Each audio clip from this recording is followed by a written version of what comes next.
Please say amen if you are there. Amen. So sabi po dito sa 1 Peter chapter 5 verses 10 to 11, and the God of all grace, who called you to His eternal glory in Christ, after you have suffered a little while, will Himself restore you and make you strong, firm, and steadfast. To Him be the power forever and ever. Amen. Can we just close our eyes, church? Hallelujah. Our God in heaven, Lord, we thank you. We bless you, O God. We thank you, O God, Lord, for your goodness, loving kindness, and your mercy and grace in our lives, O God. We surrender to your lives this evening, O God, Lord.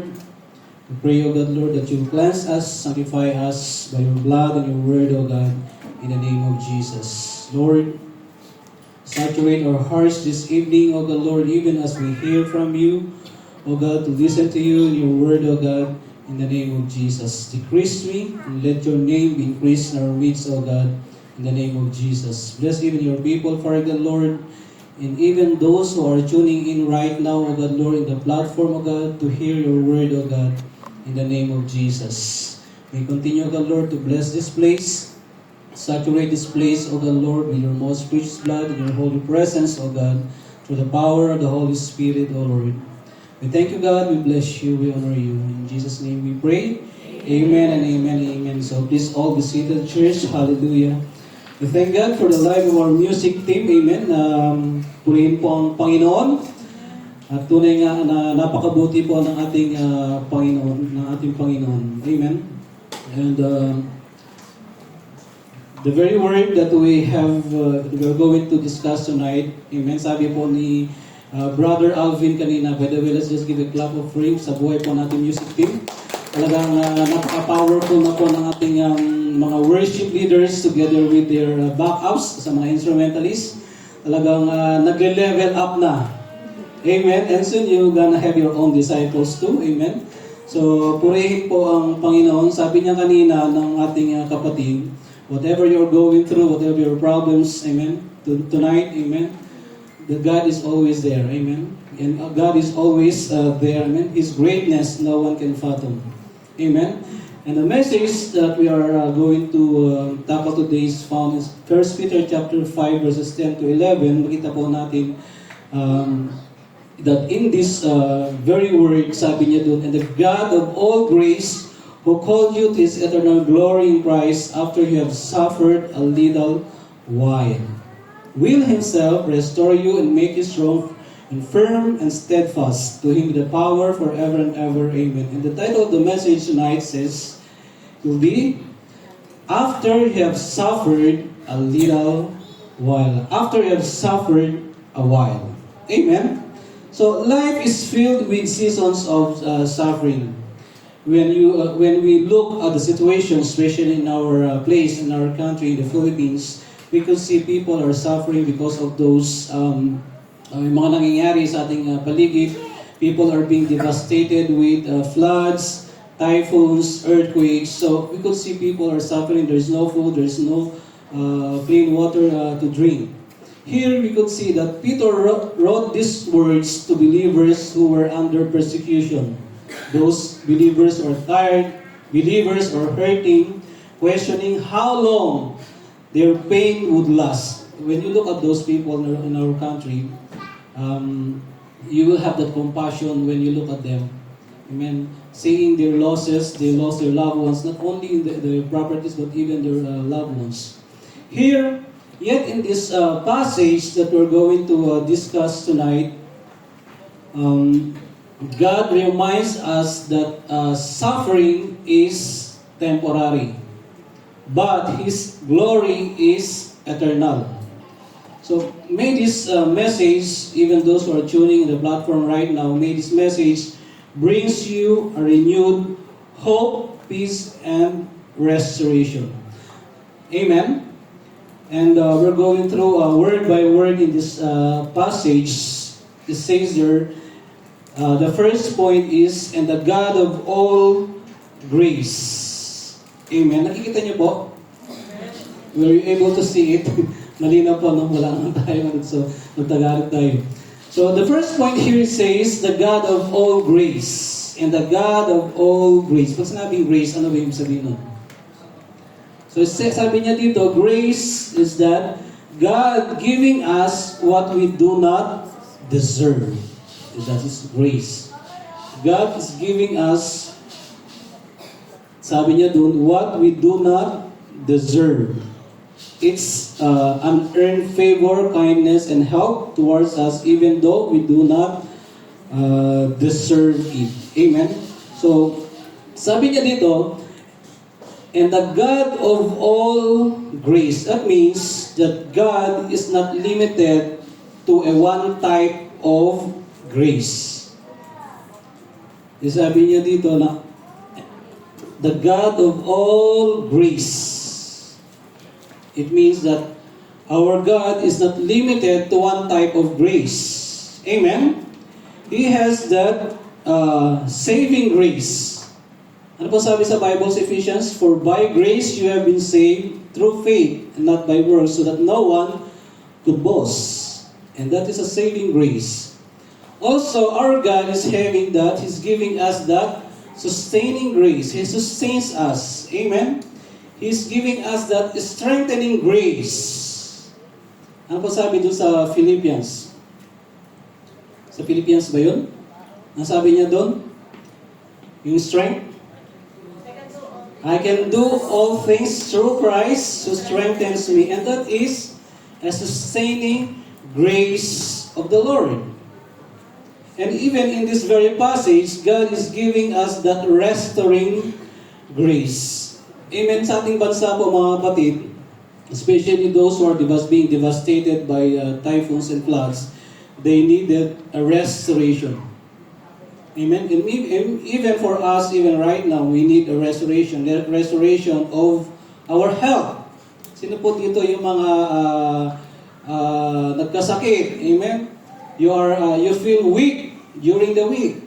And we need that kind of restorations sa ating relationship.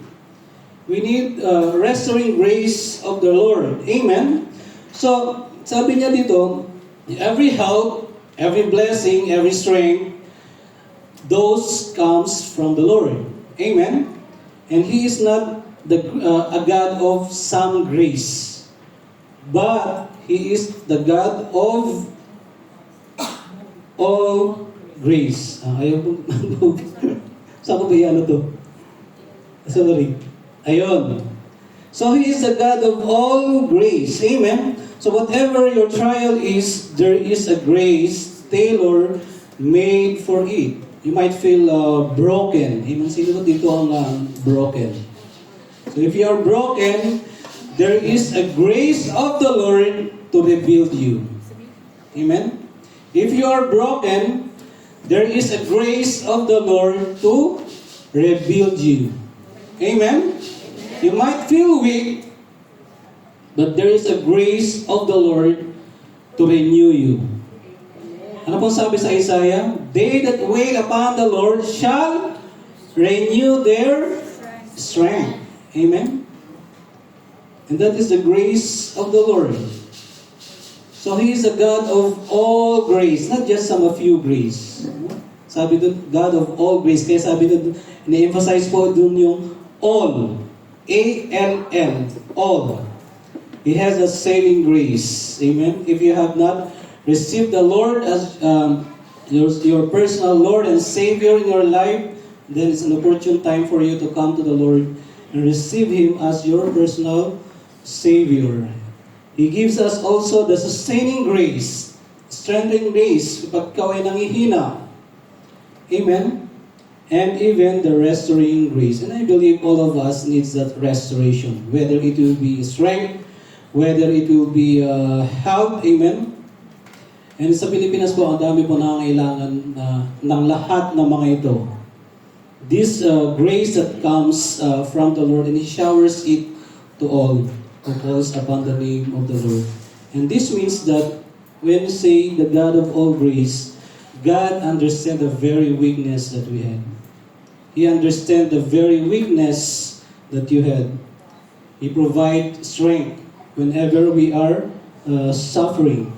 And not only that, He is also the God who is generous and compassionate. Kaya nga sabi mo sa Isaiah, that they that wait upon the Lord shall renew their strength. And in God alone we find that grace, that strengthening grace. Amen? And maybe one of this grace you need in your life even right now. You may be discouraged with your situations. You might be discouraged in your relationship. You've been praying but nothing's happening. Amen? But says here that the grace of the Lord is available to all of His children. Amen? The grace of the Lord is available to all that calls upon Him. Amen? Ang sabi po dun, but may the God of all grace who called us to His eternal glory by Christ Jesus. There is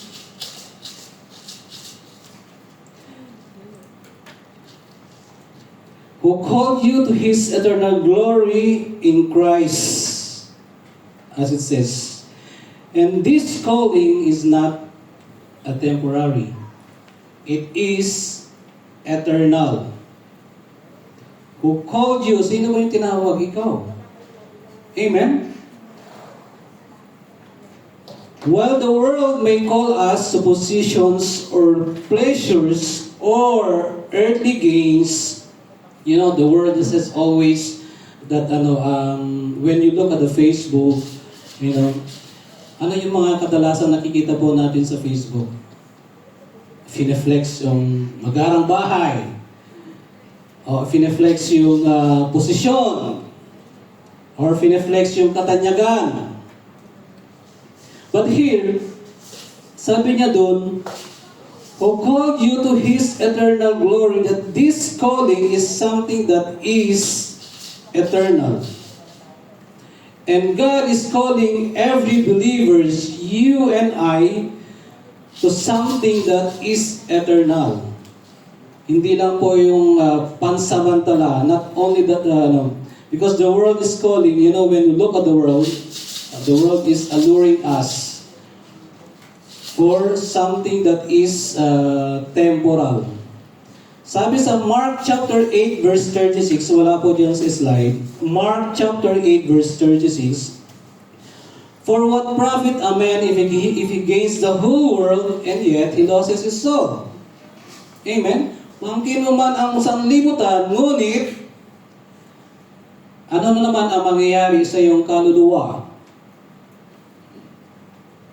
Luke chapter 12 verse 15 reminds us also that man's life does not consist in the abundance of his possessions. Kaya wala po tayong ipagmamalaki, mga kapatid. Amen?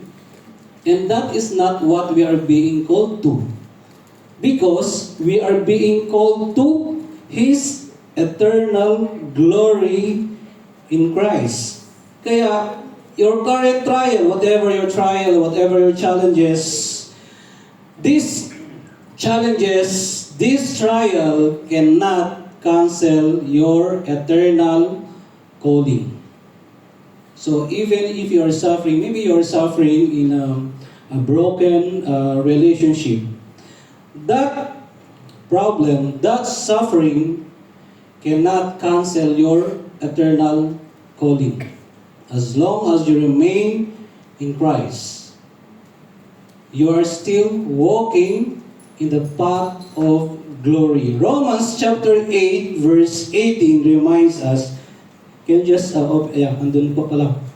So sabi niya dito sa Romans chapter 8 verse 18, I consider that our present sufferings are not worth comparing with the glory that will be revealed in us. Ano pong ibig sabihin nito? The sufferings of this present time are not worth comparing with the glory that will be revealed in us. What does it mean for us? Ano pong ibig niyang sabihin para sa atin?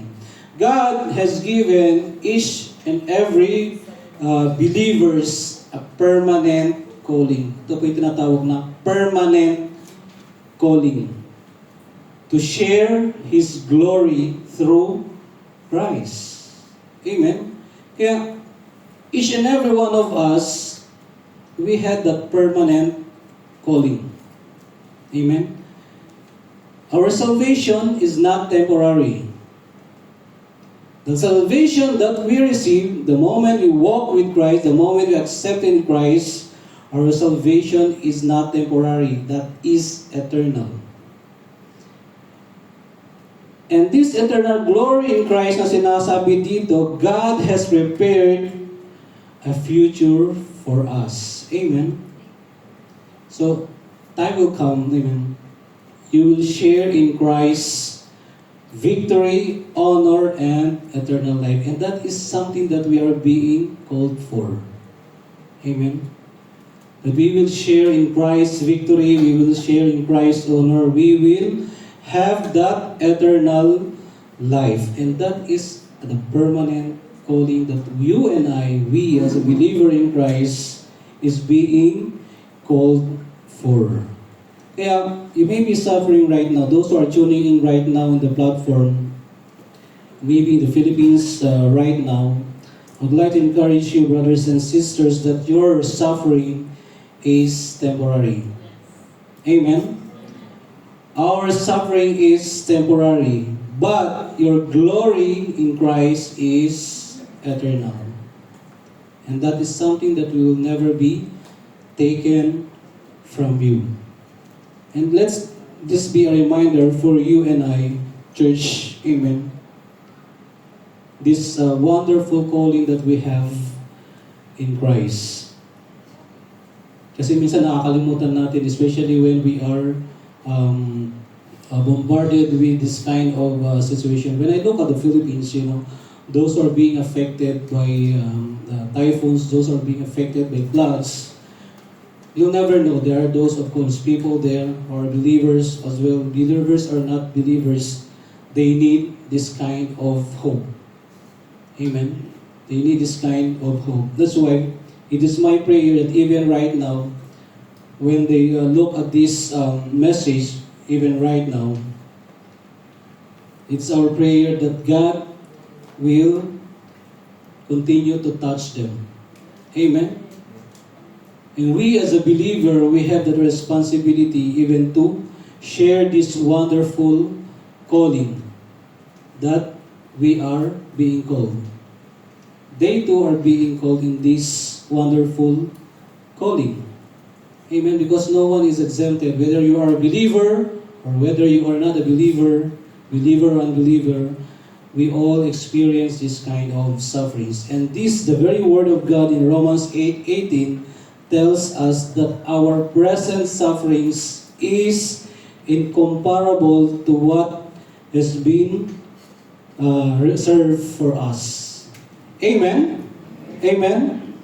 And so, and when we look at this, the next words here is that after you have suffered a while.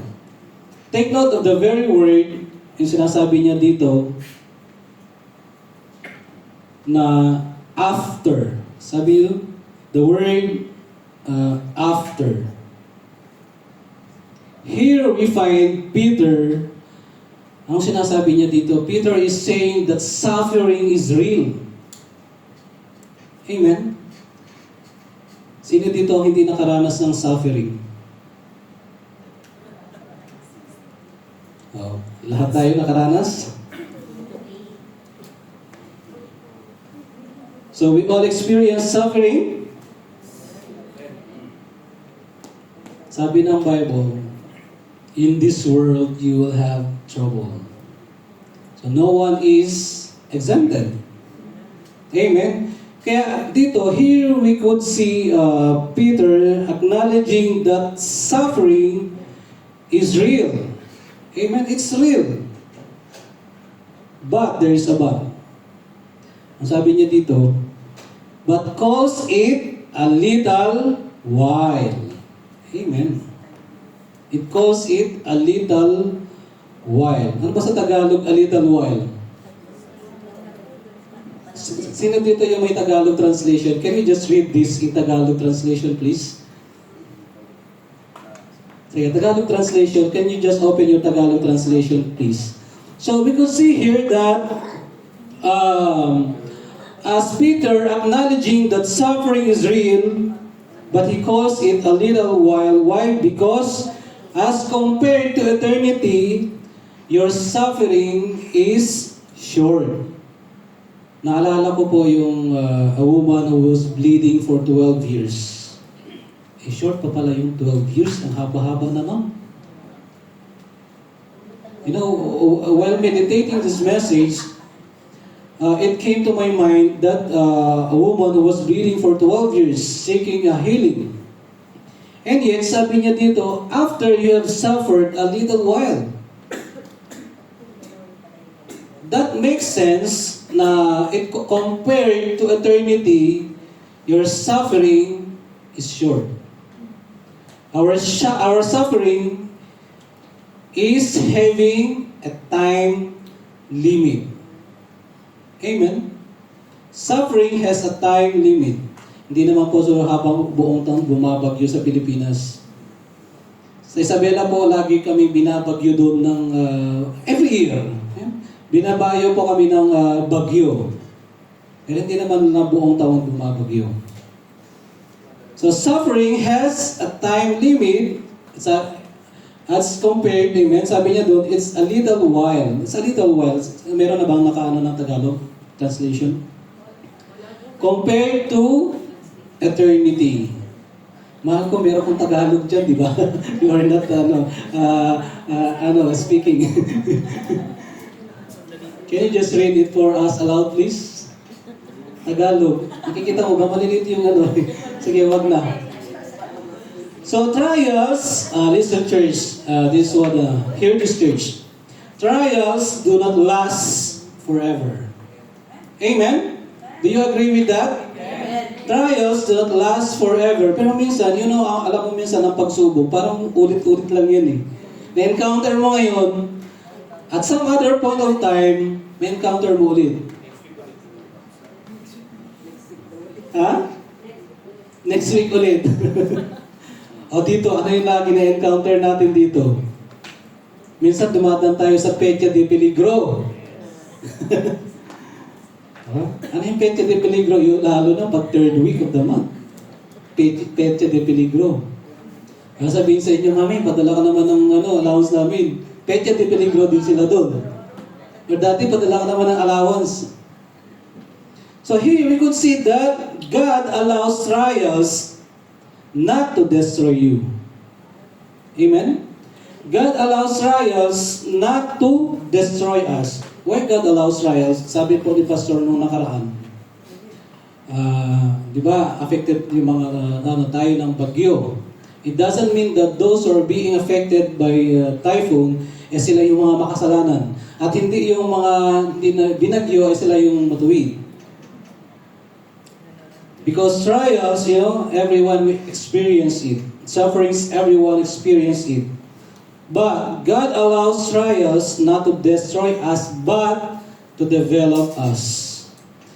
Kaya, kung titinan po natin mga kapatid, ang mga Pilipino po, kahit binabagyo na yan, I saw one video. Alam niyo yun, nawala na ng tahanan, nawala na ng mga properties, and yet, this fellow of us still were able to laugh. Ano po yung sagot niya na I cannot exactly remember what he remembers. Pero sabi niya, mga material lang yun. Ang importante, buhay tayo. And she thanked God for it. So that very word is short, and yet, ano yung mga kapatid, it strengthens herself, amen, it develops her faith in the Lord. And likewise, it's the same for us, amen. Ang ating trials, ating challenges, ang ating sufferings, it is not meant to destroy you and I. But it is meant to develop us. Amen. God, because I believe that God sees Amen. God sees and limits our pain. There is a limit for our pain. First Peter chapter 1 verse 7. Can we just open it, church? First Peter chapter 1 verses 6 to 7. Meron din po dito sa ating screen. Sabi niya dito, in all this you greatly rejoice, though now for a little while you may have to suffer grief in all kinds of trials. These have come so that the proven genuineness of your faith of greater worth than gold, which perishes even though refined by fire, will result in praise, glory, honor when Christ Jesus is revealed. Amen. So God is using pain in order to purify our faith. He's even using these sufferings. He's even using these trials, amen, to bring us back into the very presence of the Lord. Kasi minsan po nakakalimot tayo. Kapag tayo po ay nasa magandang sitwasyon or tayo po ay nakakaranas ng maaluan ng sitwasyon, there's always a tendency to forget. That's why these sufferings, these trials, is a sort of a reminder for you and I, a sort of reminder to all of us, amen, in order to purify our faith. To refine our faith as gold, sabi niya dito. Amen? These have come so that the proven genuineness of your faith of greater worth than gold. So higit po na mahalaga ang ating pananampalataya kaysa sa gold which perishes. Amen? And the end results of this is that when our faith is being purified, it results in praise, glory, and honor. Amen? So God, the thing is that God never wastes your pain. Amen? You might be crying during evening. Sino po dito yung naranasan mo yung umiyak sa unan mo? Especially kapag first time mong lumayo sa pamilya mo. Yung naranasan mong umiyak sa pamilya mo, and you cannot just experience it. The truth is that God never wastes pain. Amen? He never wastes that pain. He never wastes that tears that you are shedding in the evening. Amen? Praying for the restoration of your family. Praying to provide the needs of your family. Amen? Sino po dito ang nakakaranas ng kakulangan? Amen? You've been facing challenges. Amen? In your finances. Amen? But it says here, God never wastes your pain. Sa Pilipinas, when you look at the situations, there are those who really crying out for help. They are really crying out for help. I saw one mother. They lost everything except one. Their lives. And it's really painful when you look at it. It's really painful. Amen. To really look at their situations. That's why this is the truth. That God never wastes your pain. Whatever is your pain right now. Amen. Whatever is your situation, your family. This is the truth that God is telling us right now, that He never wastes our pain. Amen. He uses it to prepare us for His purpose. There is a greater purpose of why we are experiencing those trials. There is a greater purpose why we're experiencing those sufferings. But is the main thing here, church. In number 4, sabi niya doon, it says here, after you have suffered a little while, God will Himself restore you and make you strong, firm, and steadfast. Will Himself, sabi niya dun. Hindi po yung katabi mo. Yes, we recognize, amen, the presence of our brothers and our sisters. We recognize the presence of our valued friends, our family. But let's be reminded here, as the word says, will Himself, that is our very living God. Amen? Will Himself, God Himself, Jesus Himself, restore you and make you strong, firm, and steadfast. This is a God's fourfold restoration. It's a God fourfold restoration. Ano pong sabi niya doon una? Number 1 says here, will Himself restore you. When say restore you, He will put back what was broken. Amen? He will gonna put back what was broken. Maybe you feel broken. But there is only one who will gonna make you whole.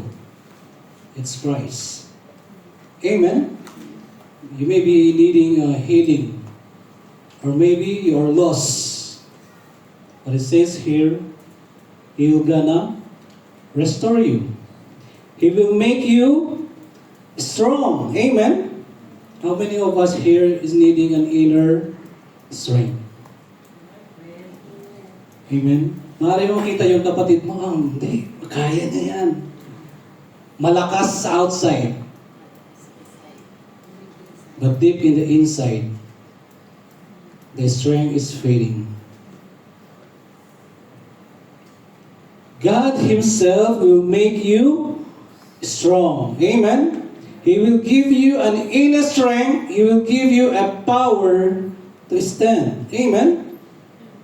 So sino dito yung nangangailangan ng kalakasan na galing sa Panginoon? Amen. Hallelujah. And maybe you are needing a renewal of spiritual strength. Amen. And those who are tuning in right now in our platform, it is my prayer that God will gonna give you an inner strength and power to stand even in the midst of sufferings, even in the midst of trials you're experiencing for. Amen. The word of the Lord says, number 3 says here, it will make you firm. Amen. What does it mean by firm? Ano po ibig sabihin ng firm? He will give you the stability when the ground shakes. I remember recently our country is being bombarded with earthquakes. Ang daming lindol. And even here in Fujairah, sino po doon nakaramdam nung nakaraan? There is a mild earthquake. I think it's first week. Last 2 weeks.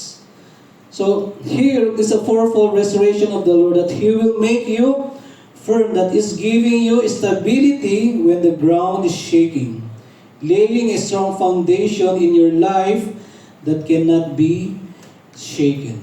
Amen.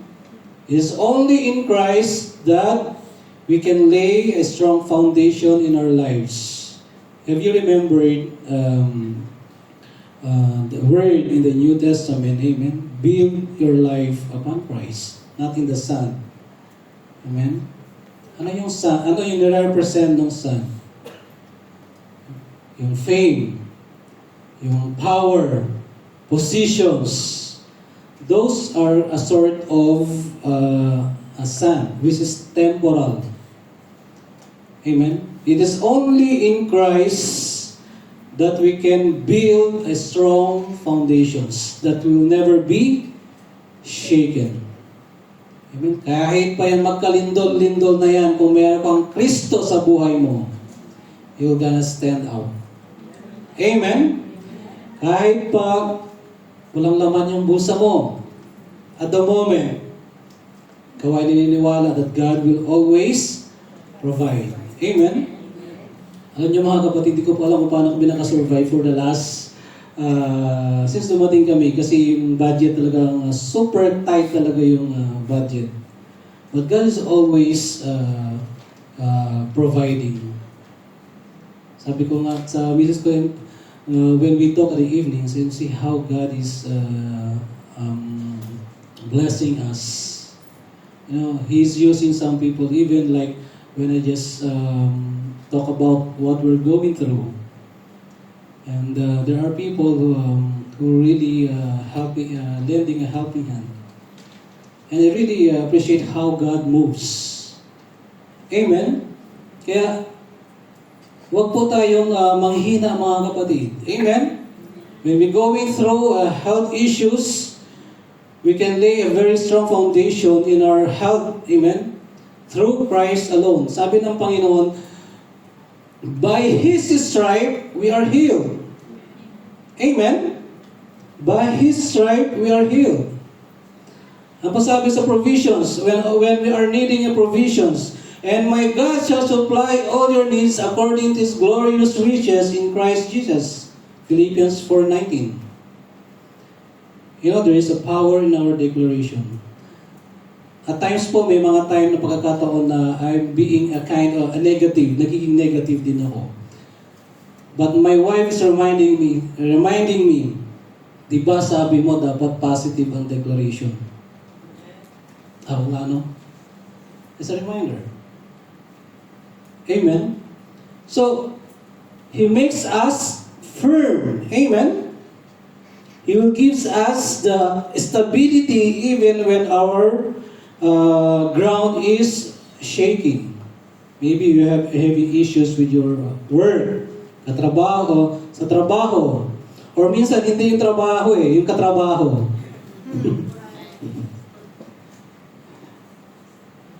Amen. And lastly, He will make you steadfast. He will give you endurance to keep standing.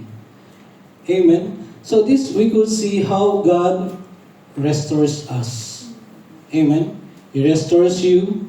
What has been broken, He will make it whole. Of course, it's not easy. It's not easy, but that's the promise of the Lord. He will make you perfect. He will make you whole again. Isang buo na ikaw. He will make you strong even in the midst of your weaknesses. He will make you firm, unshakable, and He will make you steadfast. And church, sabi niya doon, when God restores, you don't just recover. You come back stronger. Sino po dito who wants to become more stronger? Amen? Hallelujah. And it's our prayer even right now sa atin mo po mga kababayan, especially those who are being affected by those calamities, that it is God who He Himself will restore them. Amen?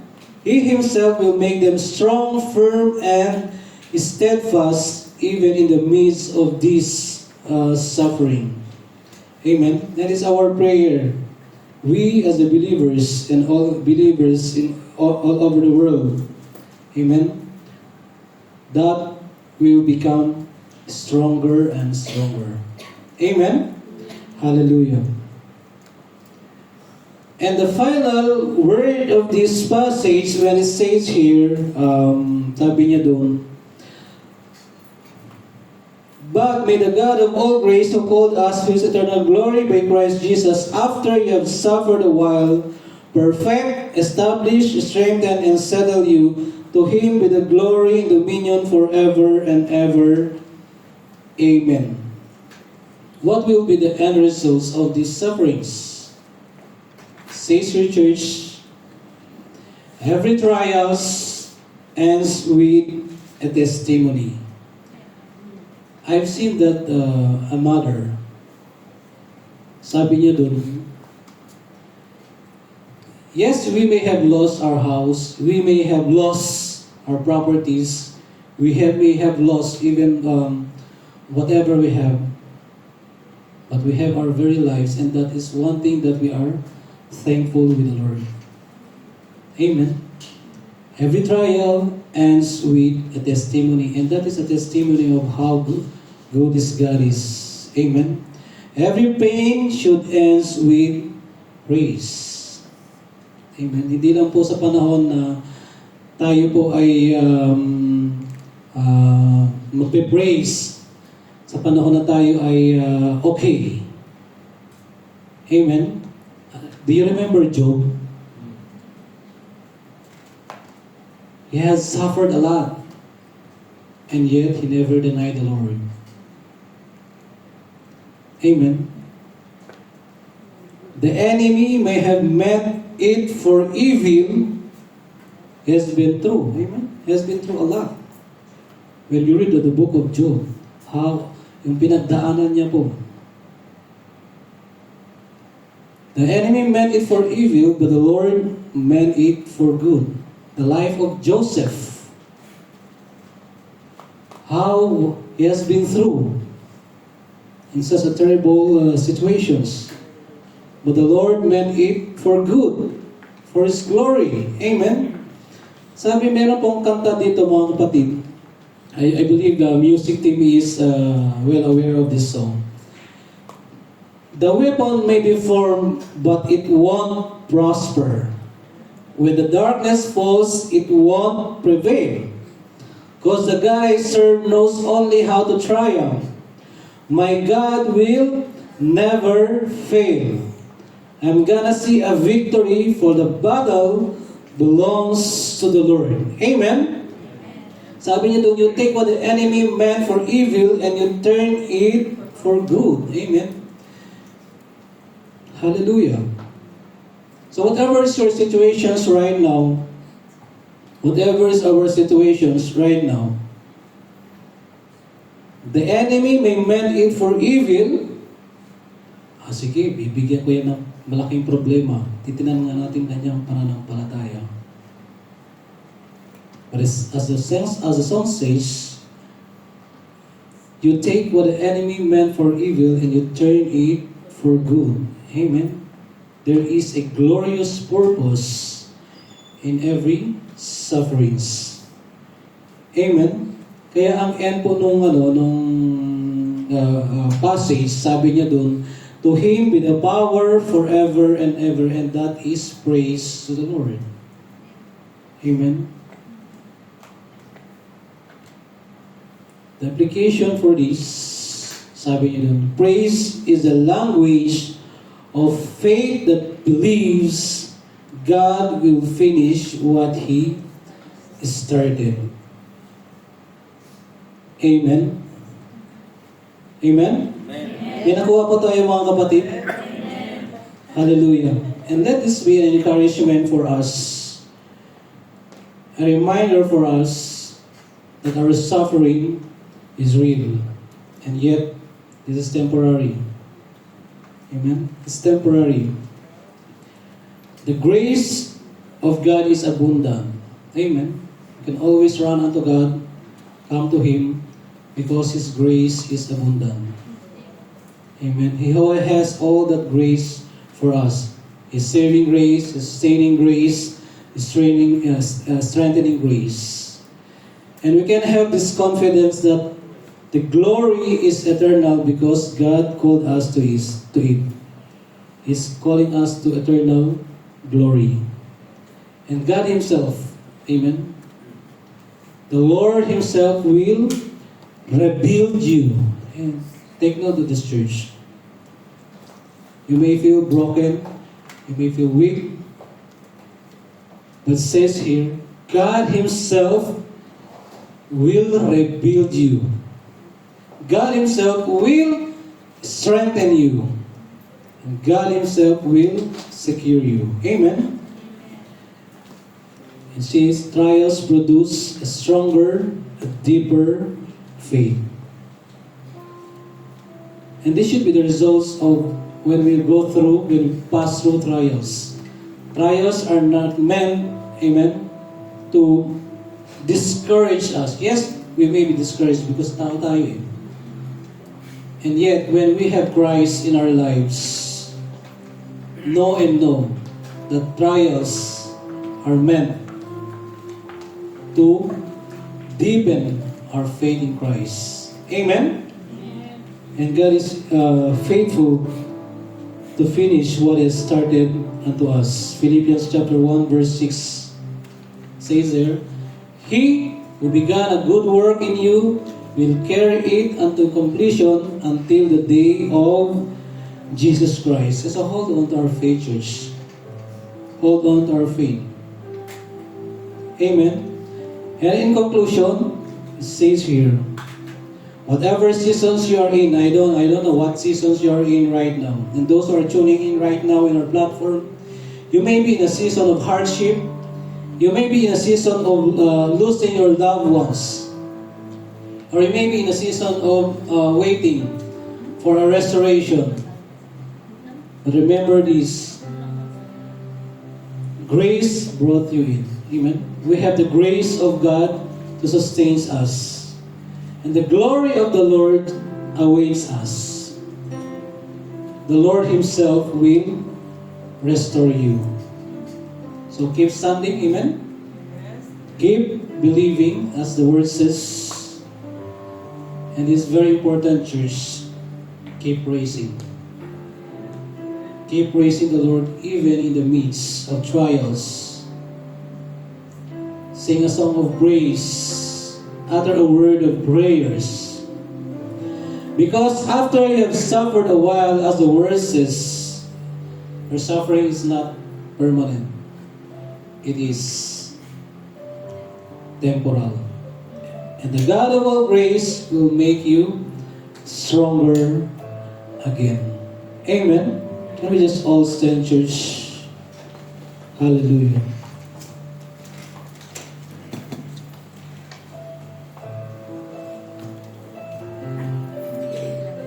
Hallelujah.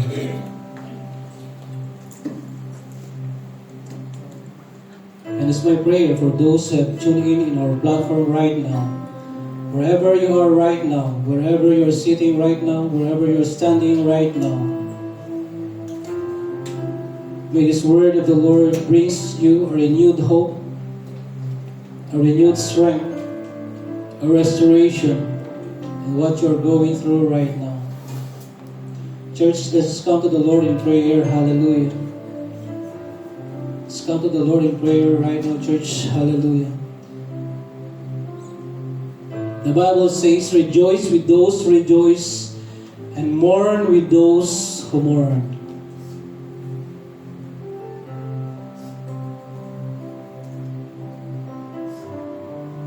And maybe you know someone who is suffering in their health, in their relationship, their finances, or spiritually, needing a revival, needing a renewal. Let's remember them in our prayer right now. He's a God who is faithful, church. Hallelujah. Let's come to the Lord in prayer right now, church. Hallelujah. Let's surrender ourselves to the Lord. And let's surrender whatever our burdens. Let's surrender whatever our cares. The area of our suffering. He's a God who is faithful.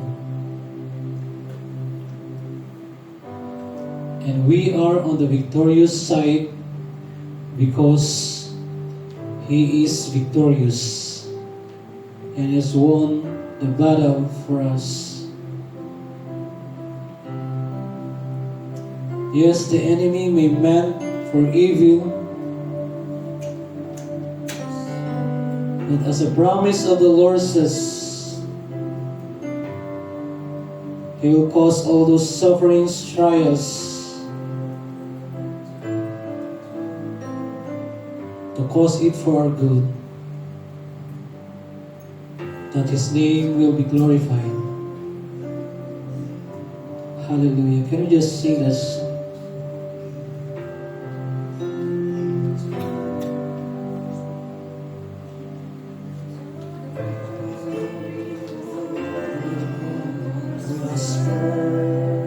Yes, Lord.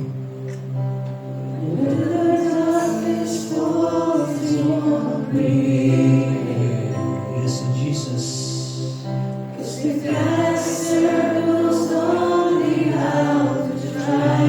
Yes.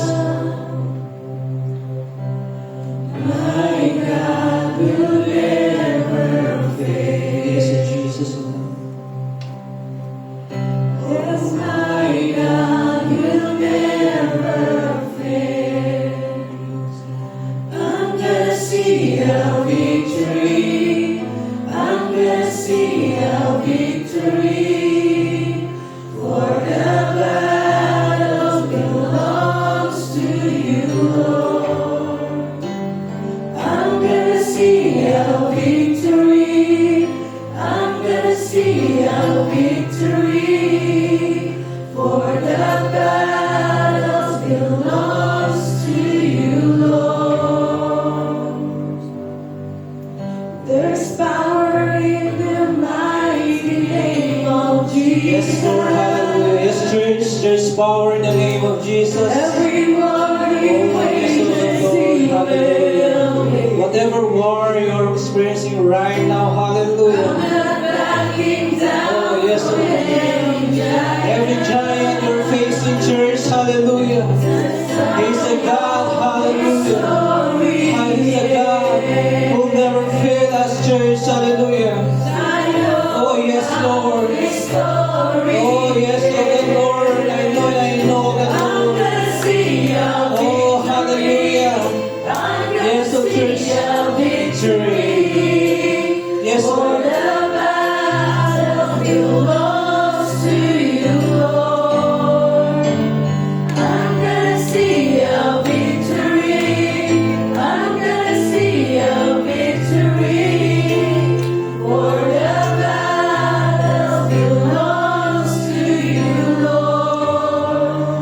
Hallelujah. As all eyes closed, what battle are you facing right now, church? Or what is the area of your present suffering right now? If you need a prayer, please come forward. I want to pray for you. We believe in the power of prayer. For where 2 or 3 are gathered in our name, there I am in the midst of us. The Lord is with us, church. Hallelujah. We come against every power of darkness raging against God's people.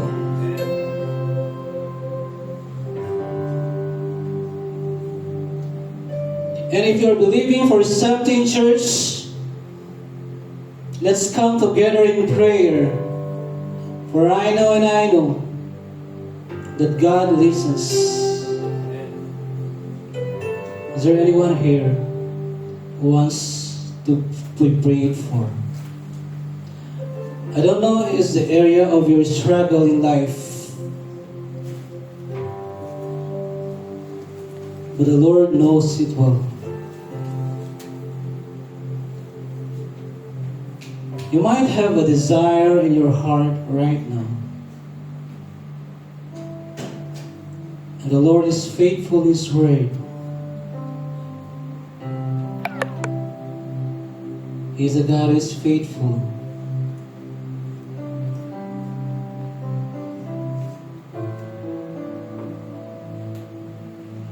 How many of us are needing healing, inner healing? Please raise your hands. How many of us are needing? You've been waiting for that prayer to come to pass. If you are that person, please raise your hands.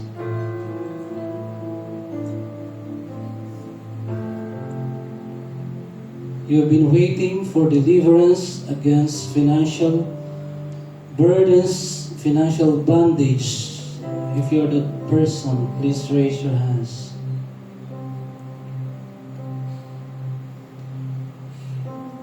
You've been waiting, you've been praying for comfort for the loss of loved ones, and yet until now, it seems you cannot move forward.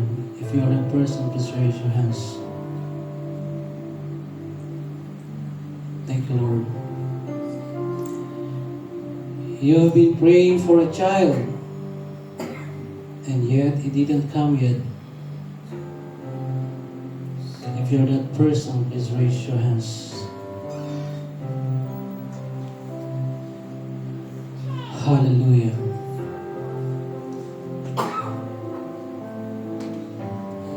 You have been praying for open doors for your family, that they may come to know Christ. If you're that person, please raise your hands. Hallelujah. Can we just move forward? Those who have raised their hands, please come forward. Hallelujah.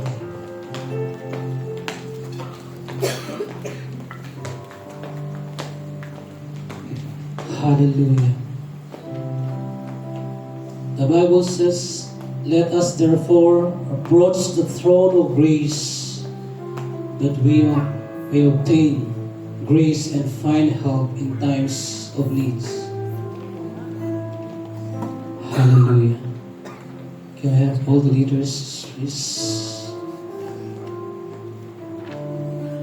Hallelujah.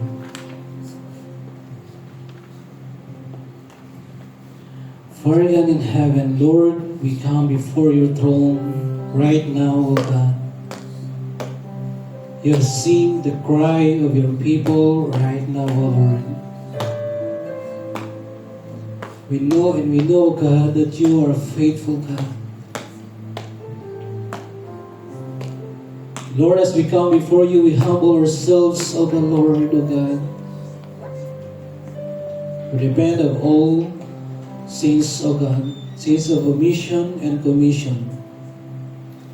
Lord, we surrender to you, O God, Lord, the very prayers of your people who are in front of you right now, O God. We know, O God, Lord, hallelujah, that you are the God who never fails us. For you are the God who is the God of yesterday, today, and forever, O God, Lord. The God of Abraham, the God of Isaac, and the God of Jacob, O God, Lord. The God who is faithful, O God, Lord, in our lives. Lord, we bring forth, O God, Lord, at your throne, O God, every cry of your people right now, O God, Lord, in the name of Jesus. In every relationships, in every health issues, O God, in every financial struggles, O God, Lord, in every open doors they are crying for, Panginoon. Lord, O God, hallelujah. We submit it to you, O Lord God, in the name of Jesus.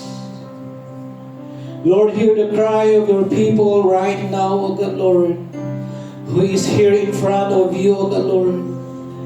Lord, we declare, O God, Lord, inner healing, O God, comfort, O God, in the name of Jesus. As many of them, O God, Lord, praying for the salvation of their loved ones, O God, Lord, hallelujah. Lord, it is well with them, O God, in the name of Jesus. We pray for deliverance, O God, Lord, in every bondages of the enemy, O God, in the name of Jesus, hallelujah. Lord, we release, O God, Lord, we speak forth release upon release, O God, in the name of Jesus. Every thought, O God, Lord, we bring forth every thought captives to you, O God, in the name of Jesus. Lord, every struggles, pray God, Lord, O God, you are the God who is able to do exceedingly abundantly more than we can ask or imagine, O God, Lord, in the name of Jesus. Oh, thank you, Lord. Thank you, Jesus, O God. Lord, hallelujah, right now, meet the needs of your people, Panginoon. Lord, they will gonna come back, O God, Lord, in this very place, O God, Lord, declaring your goodness, O God, Lord, declaring your loving kindness, your mercy, praise, O God, in the name of Jesus. Thank you, Lord. Thank you, Jesus. Thank you, God. Hallelujah. Lord, this prayer of your children, O God, we lift it up before you, O God, Lord, in the name of Jesus. We know and we know, O God, Lord, that you are the God who is faithful, O Lord. You will never forsake your people, O God. Thank you, Lord, for that wonderful assurance, O God, Lord, as you have said in your word, only believe. Only believe. And the God who is faithful and true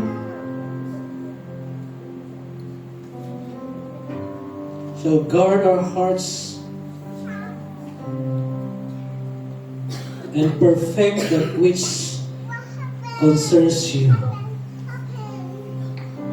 Lord, we seal this prayer of your children who is before you right now. We seal these prayers, O God, with the blood of Jesus. Thank you, Lord. We trust in you, we believe in you, O God.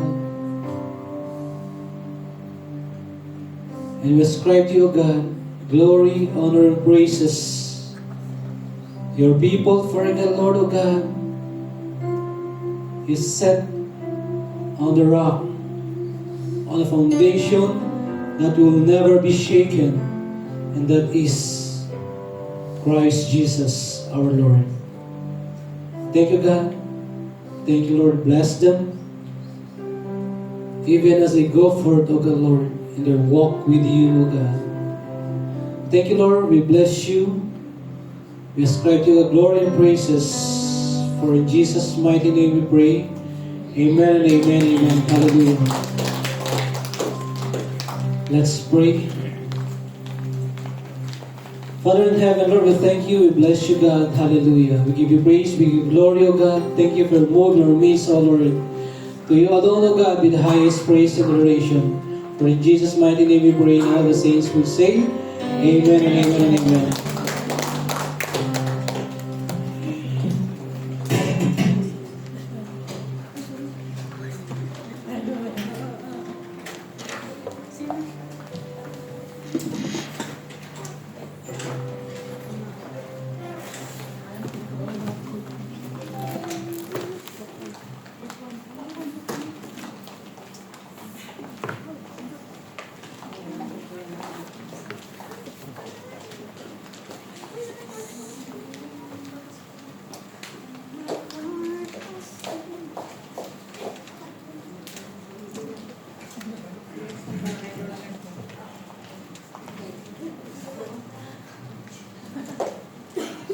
Amen. To God be the glory.